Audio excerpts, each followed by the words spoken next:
Hello everyone, good morning. आज का हमारा टॉपिक क्या है? Certificates of deposit. हम देखने वाले हैं कि ये क्या होता है, इसकी ज़रूरत क्यों है और इसके फीचर्स क्या क्या हैं, मैच्योरिटी वगैरह जैसे कि, और इसके बेनिफिट्स क्या हैं, ये चीज़ें हम देखने वाले हैं। ठीक है। सर्टिफिकेट ऑफ डिपॉजिट जो होते हैं ये मनी मार्केट के इंस्ट्रूमेंट्स होते हैं। बहुत सारे इंस्ट्रूमेंट्स में से ये एक इंस्ट्रूमेंट है, मनी मार्केट का एक इंस्ट्रूमेंट है जो कि इशू होता है डिमेटेरियलाइज्ड फॉर्म में against funds deposited in a bank for specific period. Bank में हम जो फंड्स डिपॉजिट करते हैं उसके अगेंस्ट में ये इशू होता है।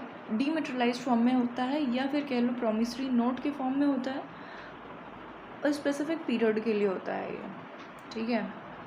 Certificates of deposit is a money market instrument.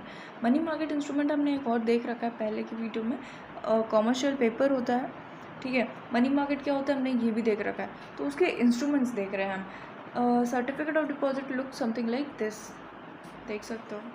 इसमें अमाउंट कितना है, पर्पज़ क्या है डिपॉजिट का, रेफरेंस, डिपॉजिशन एंड ऑल, ये सब कुछ होता है, डेट और सिग्नेचर्स। ठीक है। इसके कुछ फीचर्स देखते हैं। आरबीआई जो है वो सर्टिफिकेट्स ऑफ डिपॉजिट की गाइडलाइंस को इशू करती है टाइम टू टाइम पे। सीडी मतलब सर्टिफिकेट्स ऑफ डिपॉजिट ही है। ठीक है, शॉर्ट फॉर्म है इसका। नेक्स्ट, ये 1989 में इंट्रोड्यूस हुआ था हमारी कंट्री में, इंडिया में। डीमेटेरियलाइज्ड फॉर्म में होता है या फिर प्रॉमिसरी नोट के फॉर्म में होता है। इसके जो फेस वैल्यू होता है उस पर कुछ डिस्काउंट भी मिलता है। Issued at a discount given at face value. Face value क्या होती है उस पर एक अलग वीडियो बनने वाली है। ठीक है। यहाँ पे बहुत लंबी हो जाएगी वीडियो। फेस वैल्यू बेसिकली होता है कि जो सिक्योरिटीज़ होती हैं जब वो इशू होती हैं तो उनकी वैल्यू क्या होने वाली है, वो फेस वैल्यू होती है। ठीक है। तो उस पर डिस्काउंट भी मिलता है कहीं ना कहीं। इसकी मैच्योरिटी, अगर हम मैच्योरिटी की बात करें, कितने दिन से कितने टाइम तक का रखा जा सकता है, ये शॉर्ट टर्म इन्वेस्टमेंट ऑप्शंस हैं। इन्वेस्टमेंट ऑप्शंस में से एक है, तो 7 दिन मिनिमम होता है होल्ड करने का इसको, और मैक्सिमम 1 साल होता है। अगर बहुत ज़्यादा अमाउंट है तो 1 से 3 साल तक इसको किया जा सकता है, बस कुछ कंडीशंस में, हर कंडीशन में नहीं। ये बेसिकली 7 डेज़ टू 1 ईयर तक का ही होता है। Minimum amount 7 days, maximum amount 1 year. और फ्लेक्सिबिलिटी है इशू, जो जिसने मतलब जो ले रहा है, जो इन्वेस्टमेंट कर रहा है, उसके लिए फ्लेक्सिबिलिटी होती है वो कितने दिन के लिए रखना चाहता है उसको। ठीक है। ये इशू करता है कौन? तो कौन इशू करता है इसको? सब इशू करते हैं। मैं भी इशू कर सकती हूँ या नहीं, आप इशू कर सकते हो या नहीं, कौन इशू करता है इसको? तो बेसिकली जो जितने भी फाइनेंशियल इंस्टीट्यूशंस हैं इंडिया के अंदर और कॉमर्शियल बैंक्स हैं वो कर सकते हैं। आप फाइनेंशियल इंस्टीट्यूशन से आप क्या समझते हो? फाइनेंशियल इंस्टीट्यूशंस में कॉमर्शियल बैंक्स आते हैं, इंश्योरेंस कंपनीज हो गई, इन्वेस्टमेंट बैंक्स हो गए, ब्रोकरेज हो गया, और नॉन बैंक फाइनेंशियल इंस्टीट्यूशंस हो गए, कुछ सैडो बैंक्स हो गए, क्रेडिट यूनियंस हो गए, सेविंग्स एंड, तो ये सब कुछ इन फाइनेंशियल इंस्टीट्यूशंस में आता है और ये लोग इशू कर सकते हैं इसको। और इन्वेस्टमेंट कौन कौन कर सकता है? मैं और आप कर सकते हैं या नहीं कर सकते हैं? तो येस, हम कर सकते हैं। इंडिविजुअल कर सकते हैं, ठीक है, और कॉरपोरेशंस कर सकते हैं, कंपनीज़ कर सकती हैं, ट्रस्ट, एसोसिएशंस, ये लोग कर सकते हैं। ठीक है।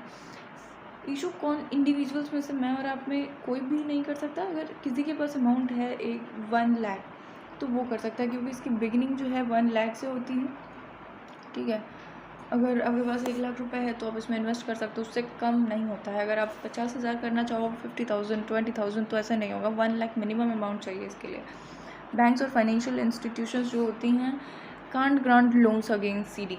अगर आप लोन लेने जाते हो तो आप कुछ कोलेटरल रखते हो, तो सीडी आप वहाँ पे एज अ कोलेटरल नहीं रख सकते हो। ठीक है। They can't by back their own CDs before maturity. जो फाइनेंशियल इंस्टीट्यूशंस होती हैं, अभी हमने बताया ना आपको कि कौन इशू करता है, तो फाइनेंशियल इंस्टीट्यूशंस करती हैं, तो वो उसको मैच्योरिटी से पहले नहीं लेती हैं। अगर आप सोचो कि 6 महीने की मैच्योरिटी है और आप पहले ही उसको लेना चाहो, ये उसको, ये एक तो फिक्स्ड होता है, तो मैच्योरिटी 6 महीने पे ही आपको पूरा अमाउंट मिलेगा, उससे पहले नहीं मिलने वाला। ठीक है। मिनिमम 1 लाख होता है, हमने देख ही लिया। इसके कुछ बेनिफिट्स हैं, वो क्या क्या हैं? ये एक तो फिक्स्ड इंटरेस्ट रेट इस पे मिलता है, fixed amount of interest rate पहले ही डिसाइड होता है, वो इंटरेस्ट रेट इस पे मिलता है। और ये सेफेस्ट इन्वेस्टमेंट ऑप्शन है और इस पर हाई इंटरेस्ट रेट मिलता है। आप नॉर्मल सेविंग्स करोगे तो उसमें जितना इंटरेस्ट रेट मिलता है उससे कहीं ज़्यादा इसमें मिलता है। तो इंटरेस्ट रेट्स जो होते हैं वो हाई होते हैं और फिक्स्ड भी होता है। मैच्योरिटी जो है वो फिक्स्ड होता है। वर्सेटाइल इन्वेस्टमेंट है, इफ़ेक्टिव भी है और higher return for higher maturity term.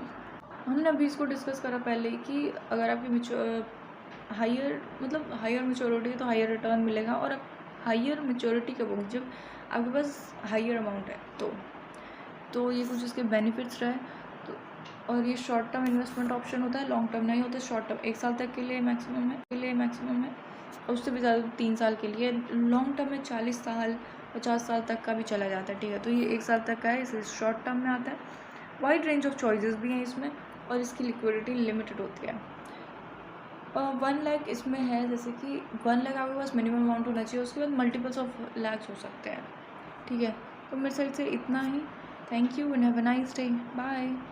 I hope you got much information from this video, so like this video and subscribe the channel. Thank you.